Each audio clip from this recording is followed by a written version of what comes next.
Votre nouvelle agence Riverain Tour intercontinentale parisienne est arrivée. Nous vous proposons des offres exclusives vers les Antilles avec 2 bagages de 23 kg et des facilités de paiement en 3 ou 4 fois. Nous organisons des séjours complets comprenant les vols, l'hôtel ou l'hébergement chez l'habitant, des croisières, des circuits ainsi que des locations de voitures avec ou sans chauffeur. Pour tout renseignement, contactez l'agence Riverain Tour Intercontinental au 16 rue Lamblardy, Paris 12e, métro Doménil. Téléphone jusqu'à 22h au 09 78 80 13 39. Hexagone, actualité. Outre-mer News en compagnie de Babette de Rosière, la fondatrice du Salon de la Gastronomie. La 8e édition devait avoir lieu 27, 28, 29 janvier. Annulée, et Babette de Rosière va nous dire les causes de cette annulation. Je suppose qu'elle doit être triste de ne pas avoir ce salon, 8e édition 2023. Que s'est-il passé, Babette? Triste, oui, je suis triste pour mes exposants, pour mes visiteurs, pour les partenaires, pour toutes les personnes qui m'ont accompagné dans ce salon. C'est vrai, parce que le Salon de la Gastronomie des Outre-mer, c'est devenu une institution.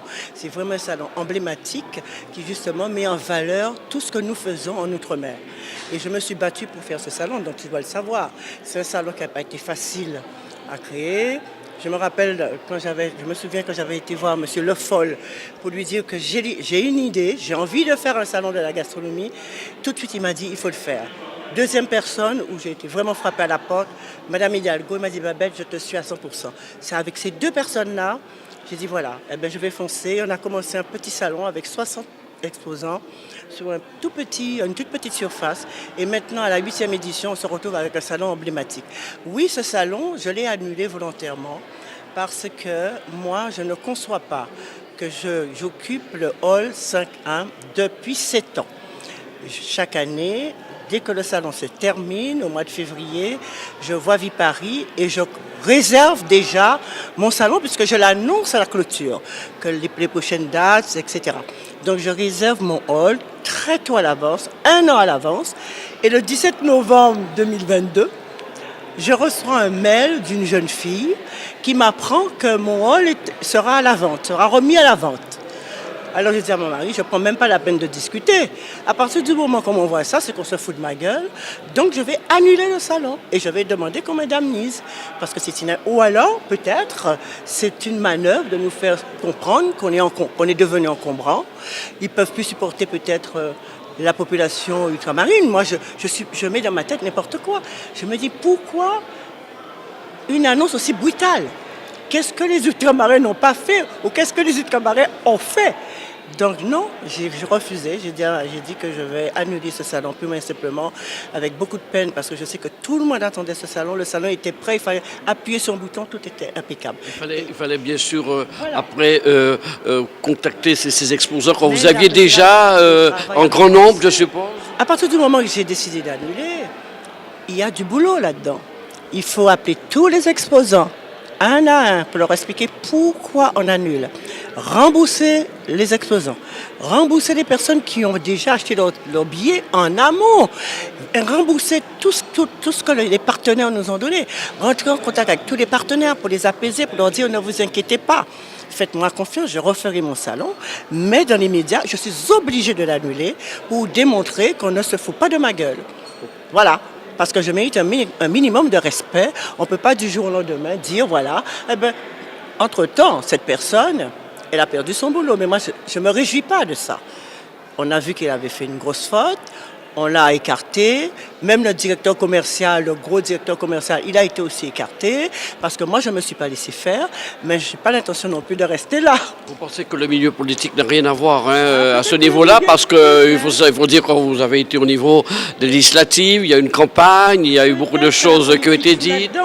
Peut-être, il se pourrait que la politique joue là-dedans. Mais moi, comme je suis maintenant dans la politique avec mes 2 pieds, je ne risque pas de m'en aller. D'autant que je suis en train d'écrire un livre, j'ai terminé l'écriture d'un livre qui sera certainement très lu sur la face cachée de la politique. Donc je suis une politique explosive, sans doute, pimentée en tout cas. Je suis une politique un peu atypique parce que je ne peux pas courber les chines. Et en politique, il faut courber les chines. Je ne peux pas le faire. Donc je dis ce que je pense et sans langue de bois. Et ça, c'est pas toujours bienvenu. Alors, ce salon, est-ce qu'on va quand même pouvoir si. le voir organisé cette année Puisque jamais mon salon sera bien présent. Puisque de toute façon, c'est la 8e édition et je la ferai, la 8e édition. Mais il faut que je règle ce problème juridique avant. Parce qu'il ne faut pas y pour nous pour couillons. C'est parce que le tableau panneau est encore tableau vert à présent. Donc on va avoir pour quitter au casino que nous pas fait salon nous. Pour quel motif?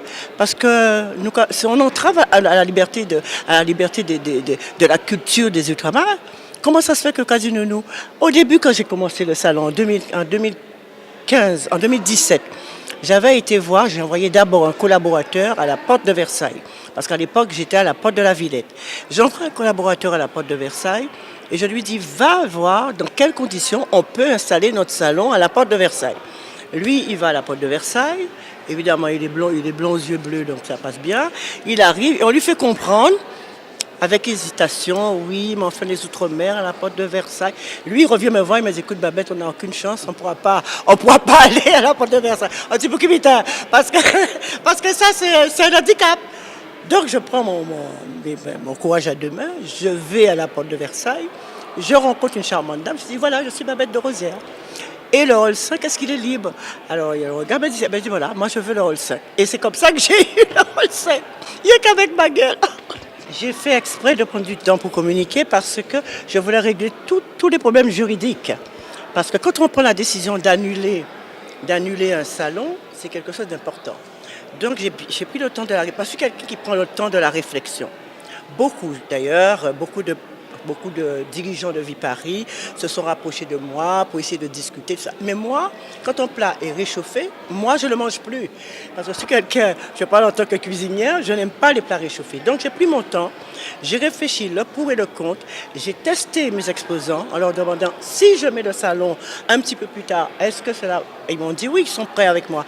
Donc j'ai dit voilà, donc je préfère prendre mon temps, chercher un endroit, parce qu'on ne peut pas trouver un endroit comme ça du jour au lendemain. Ce ne sera pas la porte de Versailles. Donc, voilà.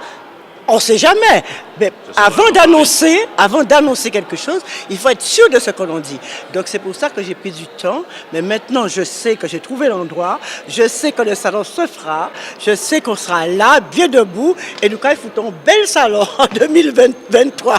Outremernews.fr, le site de l'actualité Outre-mer, 24 heures sur 24 et 7 jours sur 7. Retrouvez la chaîne Outremer News sur YouTube.